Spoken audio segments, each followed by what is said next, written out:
Chaque jour, retrouvez les 4 programmes Fréquence Évasion Radio et Monte Carlo Azur en live. Des podcasts gratuits, des infos concernant vos émissions préférées sur les sites de fréquenceévasion.com et montecarloazur.com. YouTube est un complément des programmes de Fréquence Évasion avec plus de 500 vidéos à votre disposition. Bonne journée sur Fréquence Évasion, la radio d'expression. Destination Monte Carlo, l'essentiel de la vie en Principauté de Monaco, à découvrir sur Fréquence Évasion. Vous écoutez Monte Carlo Azur, c'est un programme Fréquence Évasion Radio. Destination Monte Carlo. Monsieur Viora, bienvenue dans Destination Monte Carlo, bonjour. Bonjour. Alors, vous allez nous présenter l'association MC2D qui œuvre justement à Monaco contre le gaspillage alimentaire. Oui, je vous remercie de me donner l'occasion de parler un petit peu de MC2D, qui est une association qui a maintenant plus d'une dizaine d'années de vie et qui est axée sur un certain nombre de sujets qui touchent à l'environnement et au développement durable. Alors les transports, les gestions diverses d'énergie, etc. Mais depuis quelque temps, nous avons en action prioritaire, en accord et en collaboration avec la mairie de Monaco, un programme, une initiative qu'on appelle Monaco s'engage contre le gaspillage alimentaire et qui est d'essayer de réduire le plus possible le gaspillage alimentaire en principauté. Voilà, donc ça c'est des éléments importants que nous souhaitons mettre en avant maintenant et je suis à votre disposition pour entrer un peu plus dans le détail ainsi que Madame Marjoria Roxoretto qui est à côté de moi et qui pourra donner également toutes ces informations utiles. Alors, comment avez-vous constaté qu'il y avait vraiment du gaspillage alimentaire à Monaco ? Écoutez, ça c'est une constatation qui est assez facile à faire malheureusement. À plein d'endroits, je veux dire, dans les restaurants, dans la restauration collective, en constatant simplement les poubelles d'un certain nombre d'établissements et même les poubelles des particuliers. Oui. Disons que nous avions à l'époque, avec la mairie toujours, un programme de conférences dans lequel nous avons abordé tout un tas de sujets, et le sujet du gaspillage alimentaire est arrivé assez rapidement, et nous nous sommes rendus compte que c'était un thème qui avait du succès auprès de la population, et que beaucoup de gens étaient venus à ces réunions, nous appelions ça les jeudis verts, ça c'était dans les années 2013-2014, et là on avait vu qu'effectivement beaucoup de gens étaient intéressés à ce qu'on mette un peu le focus sur ce travers de notre société moderne, qui est en fait le gaspillage alimentaire, comme vous le savez, c'est un véritable scandale sur plein d'aspects, aspect environnemental, aspect sociétal et aspect économique. Voilà. Donc ça a été un sujet qui est venu de lui-même. Alors je pense que vous faites des actions de sensibilisation. Comment ça se passe, les actions que vous menez justement contre ce gaspillage alimentaire ? Eh bien écoutez, nous avons commencé par faire un livret il y a 3 ans avec un jeu qui permettait aux gens de se positionner vis-à-vis de ces questions, un jeu assez simple. Et si vous allez sur notre site qui s'appelle gaspillagealimentaire.mc, vous verrez que ce jeu il est toujours en ligne et ça vous permet de répondre à des questions qui sont sur un thème et de façon très imagée et assez ludique, mais ça vous permet quand même d'arriver à saisir, il y a 7 ou 8 questions, voilà. Donc ça c'était destiné aux ménages, je dirais, aux particuliers chez eux. Et puis ensuite, nous avons en parallèle d'ailleurs contacté et eu pas mal de succès dans les contacts qu'on a pris auprès des restaurateurs privés, des restaurants d'une façon générale. Et là, on s'est rendu compte que aussi bien l'association des restaurateurs et des professionnels de l'hôtellerie que les restaurateurs eux-mêmes, qu'il y avait de leur part une volonté de effectivement réduire leur gaspillage parce que effectivement ils constataient assez souvent qu'ils jetaient beaucoup de choses. Alors il y a les grandes surfaces aussi, alors notamment en France, mais à Monaco. Est-ce que les grandes surfaces sont sensibilisées à faire quelque chose justement contre...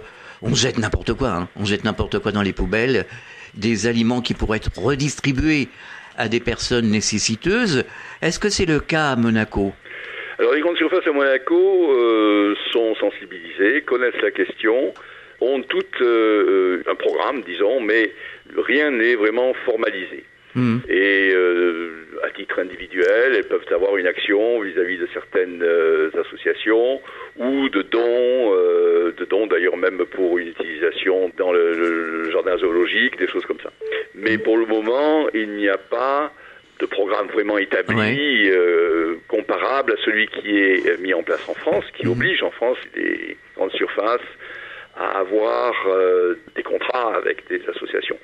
Je pense qu'à Monaco, la chose vient d'être, depuis pas très longtemps, il y a un texte réglementaire, disons, qui a été fait par l'administration gouvernementale, qui incite dans ce sens, mais qui n'impose pas, qui ne met pas d'obligation. D'accord. Alors vous contactez les citoyens et comment réagissent-ils quand vous commencez à les sensibiliser justement sur ce gaspillage alimentaire et quelles sont les actions, enfin... Je vais vous répondre en 2 mots, puis je passerai la parole à Marjorie Laroche, parce que là, on l'a surtout vu à travers l'action qu'on a eue vis-à-vis des restaurateurs. Oui, d'accord. Et là, ça a eu un bon succès. Alors je vais vous la passer, vous en dire beaucoup plus. Destination Monte-Carlo. Allô ? Oui, Marjorie. Oui. Donc, par rapport aux actions qu'on a menées sur le gaspillage alimentaire, donc celle qui a concentré beaucoup de nos efforts, celle qui est liée à la petite boîte. Donc, je ne sais pas si vous en avez entendu parler. Si. Voilà, donc ça fait un partenariat avec les restaurateurs de Monaco qui étaient intéressés pour nous suivre dans cette opération. Donc, on voulait absolument qu'ils soient acteurs de cette initiative, parce qu'on s'est dit que c'était plus facile justement si ce qu'on allait faire correspondait vraiment à leurs besoins et ce qu'ils envisageaient d'utiliser. Donc on les a rencontrés à plusieurs reprises pour savoir vraiment quels étaient leurs besoins, connaître un petit peu leur façon de travailler. Et on a décidé du coup de leur proposer, enfin de mettre à leur disposition donc un doggy bag, qui est communément appelé comme ça, et on l'a renommé d'une façon un peu plus glamour, on va dire. Donc on a préféré l'appeler la petite boîte. Donc on leur a mis à disposition à ceux qui étaient d'accord donc de faire cette opération avec nous 5000 boîtes pour qu'ils voient un petit peu comment ça se passait. Donc ils avaient le choix entre des boîtes et des sacs également pour emporter aussi des bouteilles de vin, parce que ça touche pas que donc l'alimentaire, il y a aussi le vin. Donc au début on est parti avec 20 restaurants partenaires. Ça a plutôt bien marché, donc tout le monde a bien reçu ces petites boîtes. Et aujourd'hui, on a un petit peu étendu l'opération, donc on a décidé de repasser à 5000 nouvelles boîtes. Et on a rallié 20 restaurants de plus, donc on arrive à environ une quarantaine de restaurants partenaires en principauté. D'accord. Alors les gens prennent conscience qu'il faut faire quelque chose contre le gaspillage alimentaire ? Alors oui, franchement, au quotidien, on se rend vraiment compte que les mentalités commencent à évoluer. Donc comme vous l'avez dit précédemment, Monsieur Viora, donc la première chose qui nous a sauté aux yeux, c'est quand on a fait des conférences sur ce thème-là. Donc on a vraiment vu que la population était très très impliquée quant à cette question. On se rendait vraiment compte qu'il y avait un problème lié au gaspillage alimentaire déjà dans les foyers des familles donc de Monaco. Donc c'est pour ça que nous on s'est aussi lancé dans cette opération. Et donc on le voit aussi au niveau des restaurants, parce que c'est vrai que Monaco, en fait, il y a beaucoup d'étrangers, donc il y a beaucoup d'anglophones, et donc cette population est assez habituée, donc quand ils vont au restaurant dans leur pays, à repartir avec ce qu'ils n'ont pas consommé. Donc à la rencontre de personnes qui espéraient que cette pratique allait se faire aussi à Monaco. Donc ça nous a beaucoup encouragés dans cette voie. Et après aussi, il y a d'autres initiatives. Donc, on parlait tout à l'heure des supermarchés. Donc, on voit aussi autour de nous les mentalités qui évoluent, parce qu'il y a des supermarchés qui commencent à faire des grands bacs avec des aliments qui sont en fin de date. De parcours. Il y a aussi un supermarché pas loin d'un parc que gère la mairie, qui maintenant donne les légumes qui sont un peu vieillissants aux animaux de la petite ferme que nous avons. Enfin, on voit vraiment les mentalités évoluer autour de nous, et on se dit qu'on y est aussi un peu pour quelque chose. Donc, on essaye de montrer l'exemple jusqu'au bout. Alors, d'une manière générale, quelles sont les différentes formes de gaspillage alimentaire ? Alors, elles sont diverses et variées, puisque je pense qu'elles touchent un petit peu tous les domaines. Donc, que ce soit au sein des familles de Monaco, que ce soit, alors là, on travaille aussi beaucoup au niveau des cantines. Enfin, on rencontre beaucoup de gens qui ont des restaurations collectives. Donc on a aussi d'ailleurs un restaurant en mairie, donc il y a effectivement beaucoup de gaspillage lié à cette restauration de collectivité. Et donc je pense qu'il y a tous les milieux, à partir du moment où il y a de la consommation alimentaire, tous les milieux rencontrent ce problème de gaspillage alimentaire. Alors aujourd'hui, est-ce que vous avez d'autres idées ? Est-ce que vous avez des actions qui pourraient être étendues à l'extérieur de Monaco pour sensibiliser les gens, par exemple dans les Alpes-Maritimes, je veux dire les villes environnantes ? Alors, C'est vrai qu'aujourd'hui, on se concentre beaucoup sur notre pays. Hein. Oui, c'est normal. Il y a beaucoup de choses à faire, au début de tout ce qu'on souhaiterait faire. Oui. Voilà, donc c'est vrai qu'on parle beaucoup en ce moment avec les cantines, comme je vous le disais tout à l'heure. Et après, ce qui est intéressant, c'est que via justement notre site gaspillagealimentaire.mc, donc il y a beaucoup d'autres communes des villes avoisinantes qui sont rentrées en contact avec nous justement pour nous faire part soit de leur expérience, soit nous demander un petit peu comment ça se passait chez nous. Donc effectivement, on voit qu'il y a un impact aussi au-delà de nos frontières. D'accord. Est-ce que vous auriez quelque chose à ajouter ? J'aurais quelque chose à ajouter, oui. Que le monde se porterait bien mieux si les gens gaspillaient moins. C'est en sûr. tout cas, voilà, à tous les niveaux. Et surtout, c'est vrai, quand on voit souvent les gens qui meurent de faim, on se dit qu'on regarde notre assiette différemment et que, voilà, j'espère que petit à petit, on gaspillera moins et que ce petit à petit doit venir de chacun, en fait. Un petit effort Tout à fait. De la part de chaque personne, c'est important. Alors, on peut retrouver toutes ces informations sur un site internet, alors peut-être sur le site de MC2D. Voilà, mais surtout sur notre site vraiment qui est dédié à cette opération. Donc, je vous le redonne, c'est www.gaspillagealimentaire.mc. De toute façon, nous avons mis un lien sur le site de la radio et les gens pourront s'y reporter. Oui, on l'a vu en tout cas. Monsieur Viora qui souhaitait rajouter quelque chose, oui. Je peux vous le repasser ? Oui. Oui, je voulais simplement dire une petite chose, c'est que dans les cibles que nous avons, il y a les jeunes. Oui.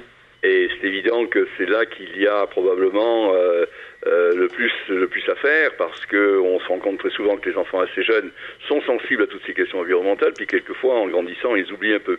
Alors nous avons à Monaco une opération, c'est pas nous qui la faisons, mais nous participons, MC2D mais également la mairie, qui s'appelle Monacologie, qui se passe tous les ans au mois de juin, dont vous avez peut-être entendu parler. Oui, absolument. Avec un restaurant, le Stars and Bar, qui fait partie d'ailleurs de nos partenaires, et que à l'occasion de Monacologie, on a fait jouer les enfants un petit peu sur des sortes de petites scènes pour expliquer dans la vie réelle comment on pouvait éviter de gaspiller en gérant correctement son frigo ou en faisant ses courses de façon raisonnable, en évitant de gaspiller l'eau, enfin voilà, des choses comme ça qui me passent par la tête. Tout à fait. Mais donc je crois que vis-à-vis des enfants c'est important, et ce qu'a vient de dire Marjorie à l'instant sur les cantines, on espère que assez rapidement maintenant on va pouvoir avoir une action vraiment précise